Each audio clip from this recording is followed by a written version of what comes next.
Hello friends, नमस्कार। स्वागत है आप सभी का हमारे यूट्यूब चैनल पर। मैं हूं एस के वर्मा। आज की वीडियो में हम करेंगे पशु परिचर परीक्षा के लिए जो आज टेस्ट नंबर 3 आयोजित हुआ था अभिकल्प क्लासेज में, उसके सॉल्यूशन को देखेंगे। सबसे पहले इंस्ट्रक्शन देख लेते हैं। सभी प्रश्न करने अनिवार्य हैं। गलत उत्तर देने पर नकारात्मक अंकन 1/3 रहेगा। 1/3 की नेगेटिव मार्किंग है।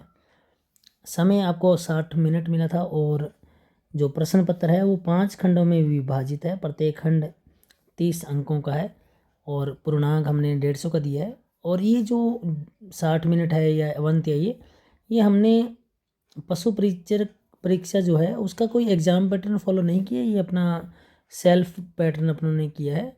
तो इसके सॉल्यूशन को चलिए देखते हैं अपने। और अभी तक आपने हमारे YouTube channel study with S के वर्मा और अभिकल्प सब्सक्राइब नहीं किया तो जल्दी से सब्सक्राइब कर लीजिए। और आप अगर नए स्टूडेंट हैं या फिर पशु परिचर परीक्षा की तैयारी करना चाहते हैं तो हमारे इस बैच को ज्वाइन कर सकते हो। सुबह 10 से लेकर 3 बजे तक का ये बैच रनिंग में चल रहा है। यदि आप एएलपी की तैयारी, लैब टेक्नीशियन की तैयारी कर रहे हो तो बैच ज्वाइन कर सकते हो। अगर आप सेकंड ग्रेड की तैयारी कर रहे हो तो फर्स्ट पेपर के साथ साथ सभी विषय आपको मिल जाएंगे फर्स्ट और सेकंड ग्रेड के लिए। चलिए देखते हैं आज क्या कुछ था पेपर में। राजस्थान के इतिहास को पहले देखेंगे। जालोर दुर्ग की कुंजी किस दुर्ग को कहा जाता है? जालोर दुर्ग की, तो देखिए ये जालोर दुर्ग है तो इससे पहले यहाँ पर सिवाना दुर्ग पड़ता है बाड़मेर में। तो अगर जालोर तक पहुँचना है तो रास्ते में पहले सिवाना आएगा, तो उसके बाद जालोर तक पहुँचा जाएगा। तो जालोर दुर्ग की कुंजी सिवाना दुर्ग जो कि बाड़मेर में है उसे कहा जाता है। मामादेव कुंड किस दुर्ग में? तो मामादेव कुंड जो है सिवाना दुर्ग में। याद करो, आपको बताया गया था कि जब अलाउद्दीन खिलजी की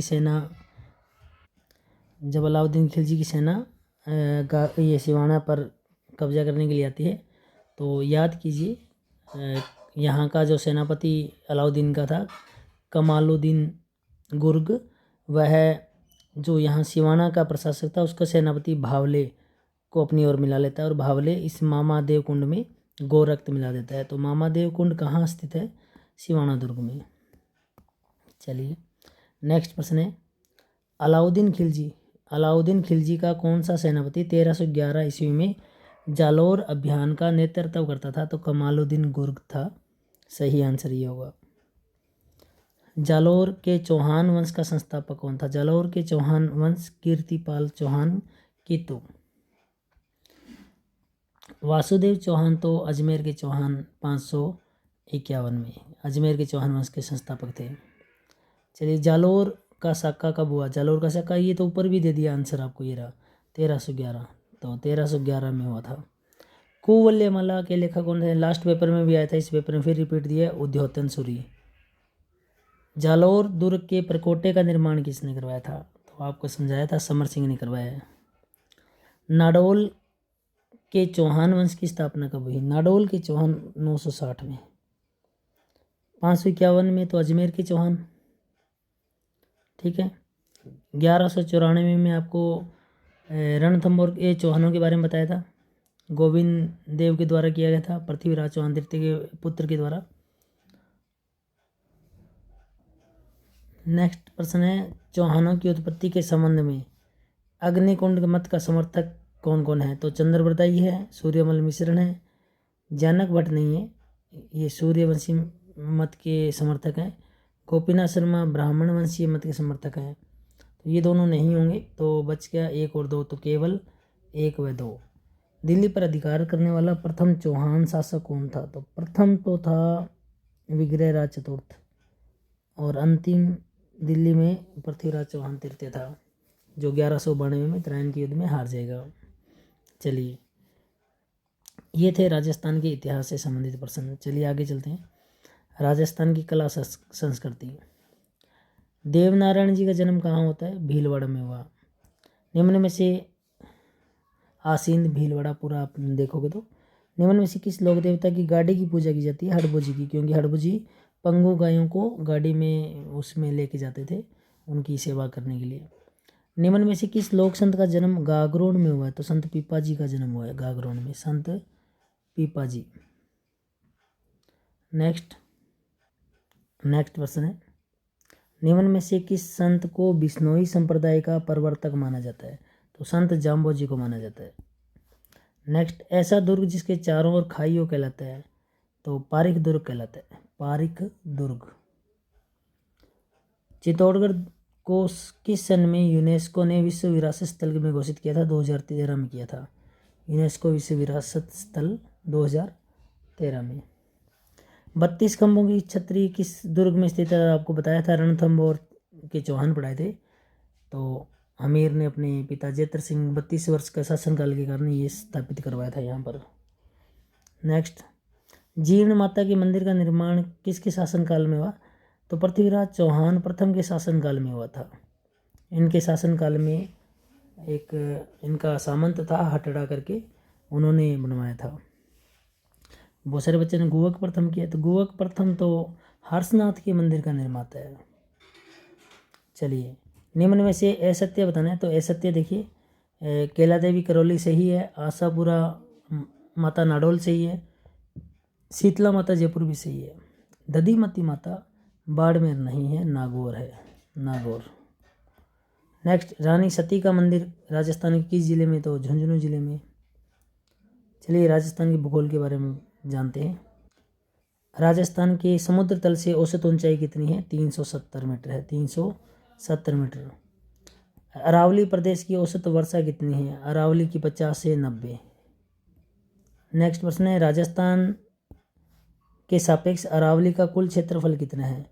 तो राजस्थान में टोटल का अरावली का 9% है। अरावली का सर्वाधिक विस्तार वाला जिला कौन सा है? तो उदयपुर सही होगा। ये इंटरनेट वगैरह पर तो अजमेर दिखा रहे थे, जो कि गलत है, उदयपुर बिल्कुल सही है। मध्य अरावली की सबसे ऊंची चोटी कौन सी है? तो ये आपको बोनस मिल गया अभी, क्योंकि मध्य अरावली की, अगर अरावली की पूछते तो गुरु शिखर होता। मध्य अरावली की तो आपको यहाँ चारों ऑप्शन में दिया नहीं हुआ, मोरामजी नाम से है, मोरामजी, तो ये बोनस है आपके। चलिए, 28वां जिला बारां की स्थापना कब हुई? 10 अप्रैल 1991 में। अनुप्रस्थ बालुका स्तूप की विशेषताएं, अनुप्रस्थ होते हैं हवा के समकोण, पवनों के समकोण पर बनते हैं। जो दक्षिण अरावली की औसत ऊंचाई 1000 मीटर है, एवरेज 1000 की पड़ती है। सर्वाधिक ऊंचाई वाला जिला निम्न में से कौन सा है? तो सिरोही आपको पता है, माउंट आबू काफ़ी ऊंचा है वहाँ। भारत में अरावली का विस्तार, अरावली गुजरात से शुरू होती है, राजस्थान में एंट्री करती है, हरियाणा होते हुए दिल्ली, रायसीना हिल पर राष्ट्रपति भवन बना हुआ आपको पता है, दिल्ली तक पहुँचती है। चलिए, राजनीतिक व्यवस्था। फर्स्ट प्रश्न है, राज्यपाल की नियुक्ति के संबंध में प्रावधान किस देश से लिया गया?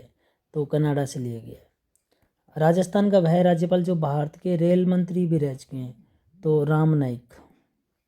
राजस्थान के वर्तमान राज्यपाल कलराज मिश्र का संबंध किस राज्य से है? तो यूपी से है। निम्न में से किस अनुच्छेद के तहत उच्च न्यायालय एक अभिलेखीय न्यायालय है? उच्च न्यायालय एक अभिलेखीय न्यायालय है, अनुच्छेद 215। नेक्स्ट, उच्च न्यायालय के न्यायाधीश अपना त्यागपत्र किसे सौंपते हैं? तो उच्च न्यायालय के न्यायाधीश अपना त्यागपत्र राष्ट्रपति को सौंपते हैं। आगे, किसी उच्च न्यायालय में न्यायाधीशों की नियुक्ति के संदर्भ में कौन सा विकल्प सत्य है? कौन सा विकल्प? तो ऑप्शन डी सही है, भारत के मुख्य न्यायाधीश व संबंधित राज्य के राज्यपाल की सिफारिश पर राष्ट्रपति द्वारा। यानी उच्च न्यायालय में न्यायाधीशों की नियुक्ति के संदर्भ में कौन सा विकल्प? नियुक्ति के लिए भारत का मुख्य न्यायाधीश, संबंधित राज्य का राज्यपाल की सिफारिश पर राष्ट्रपति द्वारा की जाती है। चलिए, विधानसभा के सत्र आहूत करने और उनका सत्रावसान करने, दोनों चीज़ें, आहूत बुलाना, सत्रावसान समाप्त करना की शक्ति किसको प्राप्त है? तो राज्यपाल को प्राप्त है, राज्यपाल को। विधानसभा के अध्यक्ष व उपाध्यक्ष के पद पर उल्लेखित संविधान के किस अनुच्छेद में वर्णित है? तो अनुच्छेद 178 में वर्णित है। राजस्थान विधानसभा के प्रथम अध्यक्ष कौन थे? ये तो प्रश्न बहुत बारी पेपर में आया हुआ है, नरोत्तम लाल जोशी, इंपॉर्टेंट भी है। राजस्थान विधानसभा के पहली बार मध्यावधि चुनाव किस विधानसभा के लिए हुए थे? 7वीं विधानसभा के लिए हुए थे। चलिए, गणित में देखते हैं। यदि किसी संख्या को उसके 33 से 1/3% जोड़ने पर प्राप्त संख्या कितनी है? 444 है। तो संख्या ज्ञात करो। तो आपका जो आंसर था 333 बिल्कुल सही है। देखिए कैसे करना था। 33 से 1/3, 33 से ही 1/3 का मतलब हो गया 33 को 3 से मल्टीप्लाई करो, 3 33 3 99 और 1 100, 100/3 होता है इसका मतलब। तो आप क्या करो, कितना दिया हुआ है कि कोई संख्या है उसका कितना जोड़ने पर 33 से 1/3% जोड़ने पर, इतना प्रतिशत जोड़ने पर प्राप्त संख्या इतनी हो जाएगी 444। तो अगर बाई ऑप्शन करें तो 333 है ना, उसका कितना परसेंट निकालो, 100/3% निकालो, परसेंट निकालेंगे बटा में 100 लगा देंगे, कटिंग कर लो, 2 0 से 2 0, ये काट दो 1 1 1। तो आप जोड़ो 333 में 1 1 1 जोड़ो, कितना आ रहा है 444। तो किस में जोड़ने पर आ रहा है 333 में जोड़ने पर, तो बाई ऑप्शन कर लो, ज़्यादा इजी रहेगा। बाकी आप कोई और तरीका भी कर सकते हो। 400 जो है ना वो 600 का कितना प्रतिशत है, 400 जो है ना वो किसका 600 का कितना प्रतिशत है, प्रतिशत लगाने के लिए गुणा में 100। 400 जो है ना वो किसका 600 का कितना प्रतिशत है, प्रतिशत लगाने के लिए गुणा में 100। तो 2 0 से 2 0 काट दें, और 2 3 6, 2 दूनी 4, तो 200 में भाग दे दो 3 का, 3 6 18, 3 6 18 कितना रह गया 2 बच गया, 2/3, 66 से 2/3, ऑप्शन बे आ जाएगा। इसका ऑप्शन कौन सा था, ए था 333, ऑप्शन बे आ गया। नेक्स्ट अगला प्रश्न देखो, अगला प्रश्न दिया हुआ है, एक व्यक्ति किसी संख्या के 5/6 के स्थान पर 3/5 से गुणा कर देता है, परिणाम में प्रतिशत परिवर्तन ज्ञात करो। मान लो कोई संख्या थी, देखो बटा में 6 है, बटा में 5 है, मान लो मैं संख्या मान लेता हूँ 30 मान लेता हूँ। 30 क्यों मानी, मेरे को पता है 6 का भाग भी जाता है और 5 का भाग भी जाता है। तो करना क्या था, एक व्यक्ति किसी संख्या के 5/6 के स्थान पर, मतलब इसका 5/6 करना था, 5/6 करो, 6 5 30 और 5 को 5 से गुणा करें 25, उत्तर आना था 25, पर उसने कर क्या दिया, 30 को गुणा करना था 5/6 से और कर दिया 3/5 से, 3/5 से कर दिया 5 6 30 और उत्तर आ गया 18। तो परिणाम में परिवर्तन कितना डिफरेंस आ गया, डिफरेंस आ गया कितना 9, ये मतलब आना चाहिए था कितना 18 और आ कितना गया, सॉरी ये करना था 25, आना था 25, आ गया 18, कितना कम आ गया, कितने का डिफरेंस हो गया 7 का डिफरेंस हो गया। तो 7 का डिफरेंस हो गया किससे 25 से, और मल्टीप्लाई 100, तो कितना गया 28% का डिफरेंस आ गया, 28% कम हो गया 28%।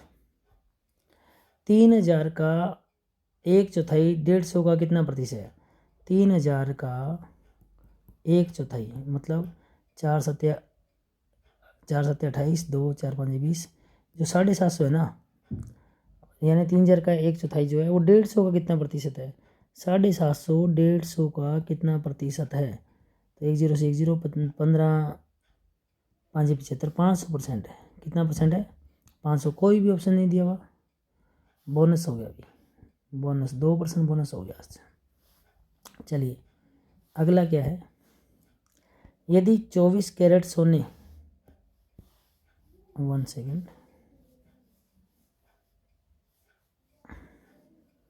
हाँ भी दिया क्या भाई, यदि 24 कैरेट सोने को 100% माना जाए, शुद्ध सोना माना जाता है, तो 22 कैरेट सोने में शुद्ध सोने का प्रतिशत ज्ञात करो। यदि 24 कैरेट को 100% शुद्ध माने तो 22 कैरेट सोने में शुद्ध सोने का प्रतिशत ज्ञात करो। तो 22 कैरेट कितने में से 24 कैरेट में से, प्रतिशत लगाने गुणा में 100, 2 एकम 2, 2 दूनी 4, 2 एकम 2, 2 एकम 2, 4 3 12, 25 के 100, 25 को 11 से गुणा करो, 25 एकम 25, 25 और 2 27 और 3 का भाग दो, 3 में 27, 1 सेकेंड, 3 में 27, 3 एकम 3 कितना बच गया 2 बच गया, बटा में 3, देखो कहाँ है 91 से ही 2/3%, ये आंसर आ गया। चलिए ये हो गए गणित के सवाल। अभी तक आपने हमारे YouTube channel study with SK. Verma और अभिकल्प सब्सक्राइब नहीं किया तो जल्दी से कर लीजिए सब्सक्राइब। आज के इस एग्ज़ाम पेपर में हमारा पशु परिचय वाला पार्ट नहीं था, जो नेक्स्ट एग्ज़ाम में आपको मिल जाएगा। और इसके अंदर आपके प्रत्येक सेक्शन कितने नंबर के थे, 30 के थे। तो यहाँ तो प्रत्येक पर्सन 1 1 नंबर का है, यहाँ भी प्रत्येक पर्सन 1 1 नंबर का है, यहाँ भी 1 1 नंबर का है, सॉरी 1 1 नंबर का क्या है, गलत बता रहा हूँ मैं, 3 3 नंबर के हैं, 3 3 नंबर के, 3 3, क्योंकि 10 30 का सेक्शन है, 3 3 नंबर का है। यानी सही करोगे तो 3 नंबर मिलेगा, गलत करोगे तो 1 कट जाएगा नंबर, और खाली छोड़ोगे तो 0, ये मिलेगा। सही करने पर 3, गलत करने पर -1 और खाली छोड़ने पर 0। ये इसमें भी 3 3 का हो गया, यहाँ भी 3 3 का हो गया, यहाँ भी 3 का हो गया प्रत्येक पर्सन, यहाँ भी 3 का। लेकिन यहाँ गणित में प्रत्येक पर्सन 3 की जगह कितने का, 6 का।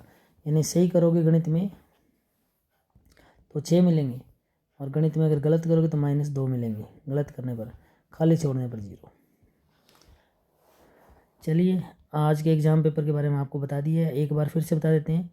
अगर आप हमसे कोचिंग करना चाहते हैं तो पशु परीक्षर का बैच 10 से 3, अगर आप पशु परीक्षर की तैयारी करना चाहते हैं तो 10 से 3 का बैच है।